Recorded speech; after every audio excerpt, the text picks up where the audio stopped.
Welcome to the Housing Huddle. My name is Angela Kreig with Dagley Insurance, and I'll be moderating today. I'd like to introduce our guests. We've got Jim Reed with Parkmont Lending, Stacy Byasse with Fathom Realty, and Robbie Cox with Dagley Insurance. The week of February 13th, Texas experienced Winter Storm Uri. Some call it Snowmageddon. It had a major impact on Texas. 4.3 million people lost power. There was so much damage and devastation done with freezing pipes and water damage. And now we are left to deal with the impact of that storm. So we're here today on the Housing Huddle to discuss the impact on the housing market, how it's playing out now, and how it'll play out over the next few months. So let's go ahead and get started. Jim, we're going to go ahead and start with you. Thanks for being on today. The lending industry is having to do things that they haven't had to do here before in this area. So let's talk about a little bit about that and transactions that are going on and what's happening now. Yeah, well, and first thing, as a quick disclaimer is that this information is timely. It is effective as of right now as we speak. But we fully expect every day for this to change as we move into the future. So as somebody watching this in the future, I'm talking about today. So if you hear something on Friday and it's a little bit different, yes, that's understandable, because as FEMA starts to do more and more releasing counties and possibly evaluating more damage, we could see different rules tomorrow than we are experiencing today. But the first thing that we're really looking at is the re-inspects. That's probably the biggest challenge that most of our clients and realtors are having to overcome is a perfectly good house, no damage. Why am I not able to close? It's because, well, we have to evaluate that. We're trying to lend money. We don't want to make sure that we put somebody in a house that has pre-existing damage. And we want to protect the economy. So while it does seem like a little bit of a struggle for most and a little inconvenient, we just have to look at it in the perspective. And just on North Texas, we've just never really had this happen. If you go down to the coast, they have this all happen every summer with the hurricane season. So are there any other additional requirements that are being placed on homes that are currently under contract or loans that are in the process, even on a refinance? On our end, it's simply if there is damage, we have to get the damage repaired and then a final inspection done for inside and outside. Even if a full appraisal was already completed, if we have no damage reported, then there would be a statement saying that there is no damage from the buyer, and then we would have to do an external inspection. And I would say that the biggest thing that a lot of people are having issues with is when we had a PIW, which is a waiver for an appraisal. Even after this happened, once the event happened, they came back and said, we are not honoring any of those. They all require full inspections. And so we've gotten a lot of kickback and people not happy with that, because before it was a $75 fee, now it's a $570 fee. We're trying to absorb that as much as possible, but as you can see, it's probably something that has to be a little bit of both. Stacy, let's talk about buyers and sellers and maybe how they're feeling right now in this market. If they are in a contract and there's been damage sustained because of the storm, who is responsible for that? Yeah, so that's a really good question, and it's definitely a question that's being asked by my own clients. There's a lot of confusion and a lot of, what happens next. The way I'm advising my clients is to look to the contract, the 1 to 4 residential sales contract. And there is a section there that specifically states what happens when, something like Snowmageddon causes all this damage.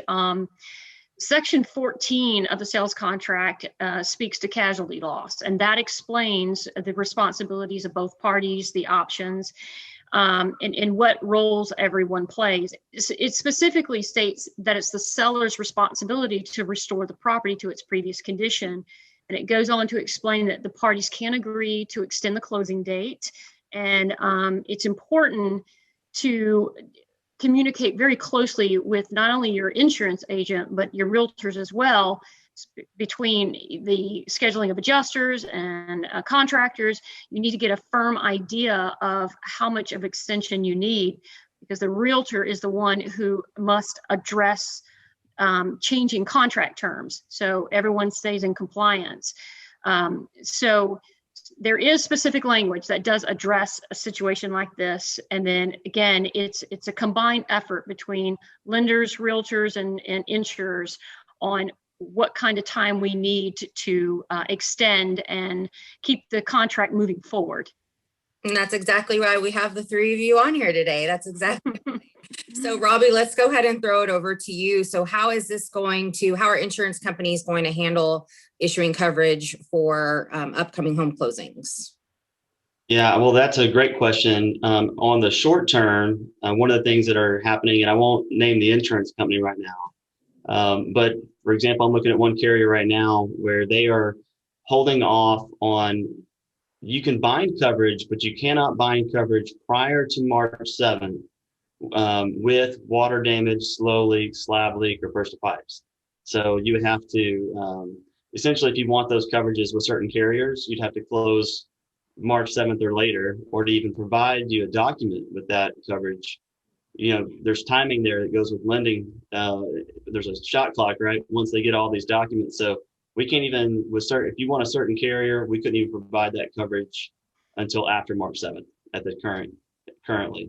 And other carriers are just having binding restrictions, or they're having us do full-on inspections, ordered inspections, and then wait for underwriting. So some of that is happening as well in the short term. What about claims and how the time that they're going to take to be resolved?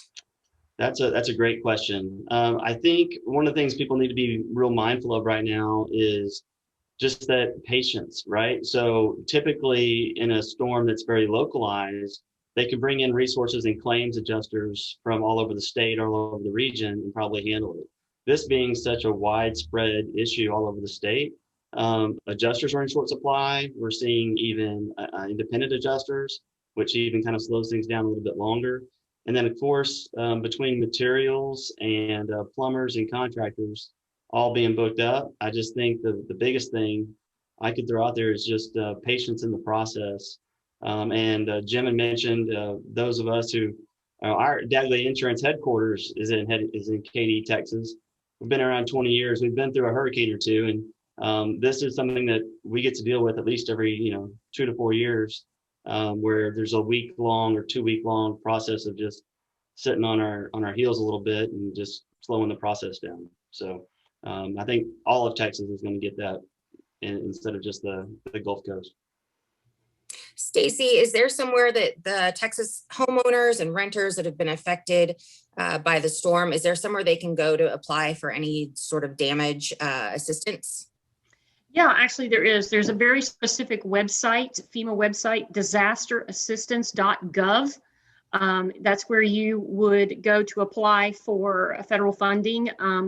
When you do, you want to have all your ducks in a row. Make sure you have all of your documentation to submit, and that includes estimates, bids, receipts, any insurance claim documentation. It's best to have it all together and at once. So if you're still going through the process with your adjusters and getting bids and things like that, wait till all that's complete, and then you go back and can submit everything at once. So to ensure a smoother approval process. Mm-hmm. And Jim, for realtors, is there anything that they can do to provide assistance to their clients who are being asked for these additional requirements from the lender? Oh, absolutely. The first thing I think is just to make sure that we're that emotional shock absorber, right? They're going to be very frustrated because they've been dreaming about moving into this home for anywhere from 3 months or 30 days to 30 years, right? Looking to buy and move into this house this weekend, only to then be told we can't. And they're going to think that it's a lender required inspection. We're actually seeing people try to jump lenders, trying to find the one that's not going to require it. Unfortunately, what we have to remember is pretty much the entire state of Texas and Oklahoma are all in a state of emergency with FEMA. So we're all governed by this federal guidance. And so it's not helping, but that's really one of the things that I think that they could do to help their clients is just be that shock absorber, remind them that everybody is in this boat together.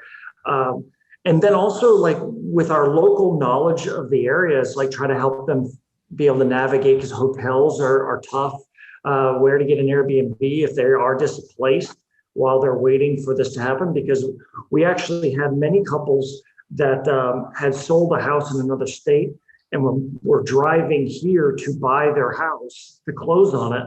And now we're pretty much waiting to close, but we don't know when that could be. So they need a place to stay, and that could also provide them a lot of assistance there. But I think the most of it's going to be that emotional shock absorber. Absolutely.